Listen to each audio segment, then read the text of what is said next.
Chapter 31. Tornado Touchdown Time.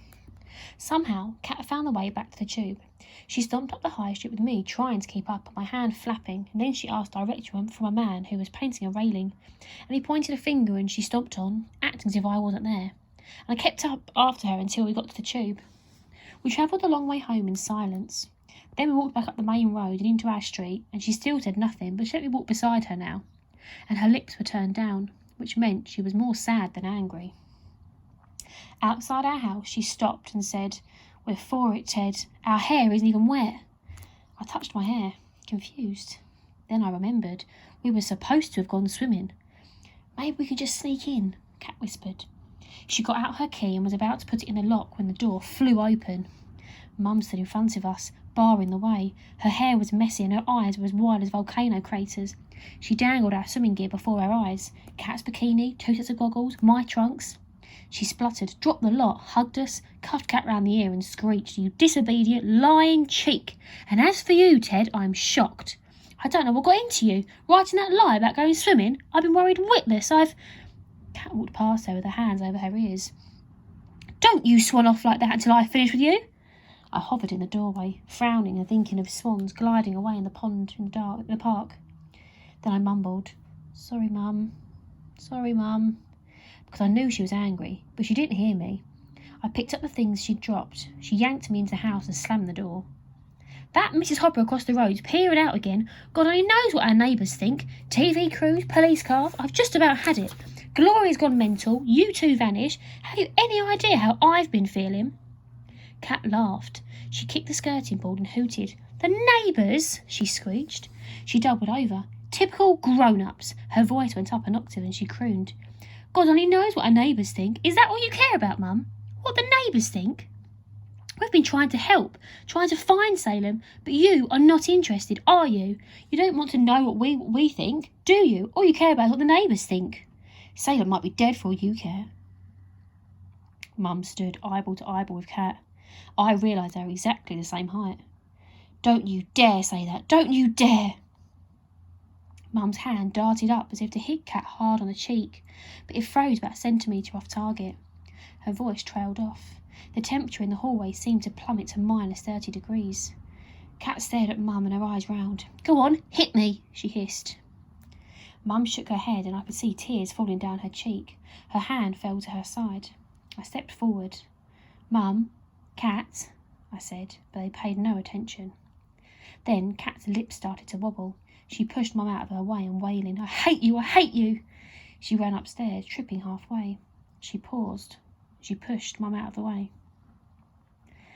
A bedroom door slammed. Then something upstairs crashed. It was tornado touchdown. Or T times 3 in our house. This is my way of describing what it's like when people have really bad arguments, and it is like the worst place to be in all the world. Mum slumped on the bottom stair, head down in her hands, her shoulders heaved and she made a strange noise. I'd never seen Mum like that before.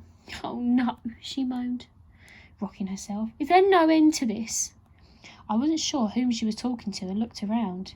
I was the only one there, which meant she was talking to either me or to God. "Oh God," she said. So it was God and it wasn't me. I was free to go. I decided to check out the weather in the back garden. Chapter 32. Solar Wind. I walked fast through the kitchen and out into the back garden, my hand flapping. The general synopsis at 1800 issued by the Met Office. Fitzroy mainly northerly, 4 or 5, becoming variable, thundery showers. I did my pacing, counting the strides it took to get from one side of the back garden to the other.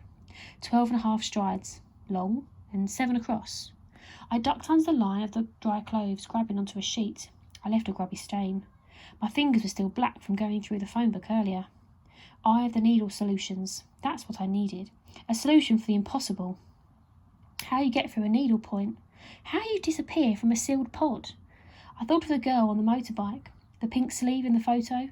I thought of Dad's razor blade. I thought of the strange man and the lady saying how he was fired and him saying we should find the bird with the dark hair. And if I thought about what Aunt Gloria had said earlier, if brains alone could bring Salem back, yours would do it, Ted. I held my hands over my ears and shook out my head. My brain felt like it was overheated, going into a meltdown. I paced the garden and recounted my steps. Only this time the number came out wrong. 11.5 strides instead of 12.5. So either my legs had grown in the last few minutes, or the universe had shrunk, instead of expanded. Oh, I went, like the elves caught motorbikes. I looked up at the sky. Evening. High strata clouds, fresh southwesterly, but air pressure falling. One of Dad's shirts on the line flapped against my head. The wind was picking up. I walked over to the garden shed and kicked it a few times. I'm not a philosopher, I'm a meteorologist, but I believe in meditation. Buddhists believe that if you empty out your head, that's when you find enlightenment. Kicking the shed is a good way of emptying out your head. It's like jump on a trampoline. You kick or jump, you jump or kick, and eventually all the thoughts march out of your ears. Like a line of toy soldiers, heading for the edge of the table. You're left with nothing, the empty nothing I told Salem about, which is frightening and lonely, but simple and clear. I shut my eyes and imagined a vast silent void. I kept up the kicking. By the 87th kick, I was empty inside, and a kind of solar wind arrived in my brain. A storm of charged particles rushed through my head like lightning giving off strange flashes of coloured lights. A picture formed. It was like the aurora borealis burning in my brain. It sparkled so hard it hurt. The pattern I'd half glimpsed earlier that day flooded back. But this time it didn't vanish. I caught it, I hung on to it, I made it freeze like ice. Then I knew, not where Salem was, but how he'd vanished like he had. Chapter 33. The Sound of the Storm. When you try to talk people out of the middle of a storm, they can't hear. They can't catch your words to the sound of the storm. Thunder, rain and wind, and the things the storm moves, leaves, roofs, tiles and rubbish. I came in from the garden, 87 kicks of the garden shed wiser, but I couldn't make myself heard. Dad was just coming in from work. Mum was still sitting on the stairs, and she ran to him before he took his coat off. Her arms went round him, and she put her head on his shoulder. "Oh, Ben, I'm so glad you're home." "Faith, love, what's wrong? Has there been bad news?" "Not since we spoke earlier. The press has been here twice. Glow's been terrible all day. This afternoon she had a panic attack. She couldn't breathe. I called the doctor. He gave her a sleeping pill. She's upstairs flat out. The first proper sleep she's had since Salem went missing. Then the kids just took off somewhere without asking. And Ted left a note about going swimming. Imagine, he lied, Ben. I didn't even know what to do. I thought we'd lost them too. Then Rashid went out to walk the streets. He said he was going mad sitting around waiting. And just now the kids came back. Oh, Ben, the relief. They came back in the door and Cat and I. Shh. Oh, we had a row." "So what's new?"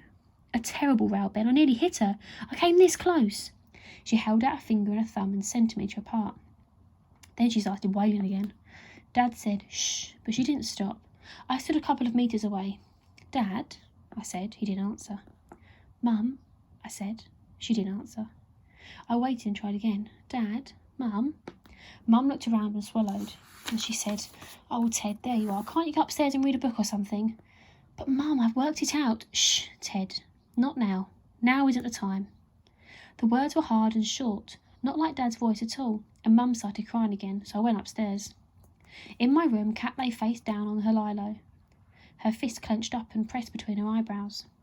I noticed that my alarm clock was on the floor, broken into bits. That was the something smashing sound I heard earlier, at tornado touchdown time. "Cat," I said. She shook her head, her eyes scrunched up. A tear slipped out and trailed down her nose. She didn't wipe it away. "Cat, I think I've got it," she moaned. "The theories, the 9 theories. I think I know the right one." "Oh, Ted, you and your theories." She grabbed a pillow and buried her head under it. I went up to her and tapped her shoulder. "The theories, Cat," I said. She looked up from the pillow. "Go away," she said. "Cat," I said. Then I added, "Sis," because she likes me calling her this, and she says it makes me sound like normal, but this time it didn't work. "Ted, I don't want to know. Go away." "Cat." She took the pillow and banged me on the shoulder with it. "That's to stop you looking like a duck that's forgotten how to quack," she said. Then she threw herself down and sobbed. Next I crept into Cat's room, where Aunt Gloria was. "Aunt Gloria?" I whispered. But Aunt Gloria was fast asleep. This was not surprising, as Mum had said she had a sleeping pill. Sleeping pills make your brain waves calm down into a sleeping pattern. I'd like to try one, not so much because I have trouble sleeping, but more to see if my brain with its different operating system would respond. Aunt Gloria lay on her back diagonally across the bed, her foot hanging over the edge and the duvet all crooked. Her mouth was half open, her breathing loud and low. Her eyelids were a bruised colour, a purple smudge. I couldn't have woken her if I'd tried. I was about to creep out again when I saw Kat's copy of The Tempest, face down on the duvet. Kat, like Salem, had been studying it at school. Had Aunt Gloria been reading it too? Salem had said he'd acted in it, and that it was right up my street. I realised now that he'd meant I would like it because it was named after a dramatic weather condition, and weather is what interests me the most. I picked it up, sat down at Kat's desk and began to read. First there was a long list of people. This is how plays always start. The author tells you who is who and how they're related to one another, and it's called the cast of characters. This one had a lot of men and some strange sounding spirits, and a female called Miranda, who I remember Kat saying was a dish rag. Then I read the first scene. Didn't understand it because the language was almost as hard to understand as French, which is my worst subject at school. I read it again, and a third time, before I worked out it was about a ship sinking into a storm. That was as far as I got when a groan behind made me look up. Salem? It sounded as if Aunt Gloria was speaking in her sleep. Salem! I crept over to the side of the bed, The Tempest open in my hand. No, Aunt Gloria, I said. It's Ted. She looked at me. The whites of her eyes were bloodshot, which is what happens when you've been crying or staring too hard for too long at something. Ted? She said. She saw the copy of The Tempest and smiled. Oh, I was reading that just now, to help me sleep. Salem was in it last term.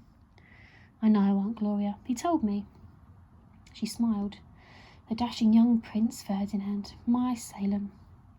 She turned onto her side and curled up, crying. I stood there in silence, not sure if I should put my hand on her shoulder or do nothing. After a while, I realised she'd gone back to sleep. I put the play back down by her side and left the room. Out on the landing, I stood and listened to the house. It was quiet. I wonder why nobody could hear me when it was so quiet. Then I started to hear the sounds houses make when people in them are silent. Boards creaking as they settle onto the foundations, pipes gurgling inside the walls, central heating humming. I clung to the banister at the top of the stairs and I heard something else. My heart thumping, blood pumping in my ears, the distant tick of the clock in the hallway downstairs. It was time. Time had a sound too. I'd never heard it before. I put my hands over my ears and it was deafening. Mum appeared at the bottom of the stairs. She came up silently and gave me a hug. I squirmed. Ted, she said, I apologise to you, but especially to Kat. Mum, I said, I've worked it out. She patted my head as if I'd said nothing, went past me and knocked on my bedroom door. There was no reply, but she turned the handle and went in. She shut the door behind her and I heard her voice, soft and sad, coming from the other side. Then I heard Kat's. I couldn't hear the words. I went on downstairs just as Rashid let himself in through the front door with his spare key. He stood in the hallway looking ahead with no expression on his face that I could decipher. Uncle Rashid, I said. Sorry, he said. Oh, hello, Ted. Dad came out of the living room and greeted him by saying, do you want a can of beer? And they went into the kitchen, just as if I didn't exist. Then I went into the front room and I went over to the mantelpiece and picked up Detective Inspector Pierce's card. I stared at it. I'm no good at telephone conversations, but I remembered how she'd smiled at me when I told her about Salem getting a call on his mobile and said how she wished her officers had half my brains. She'd listen then. I normally only use the telephone about once a week. This is because I have nobody who needs the telephone, but sometimes Mum makes me call the directory inquiries number, as she says I need the practice. Today I was about to use the telephone twice, which was far more practice than I wanted. I sat on the side of the sofa, on top of my flapping hand. I picked up the phone with my other hand, then I called, then I dialed Detective Inspector Pierce's number.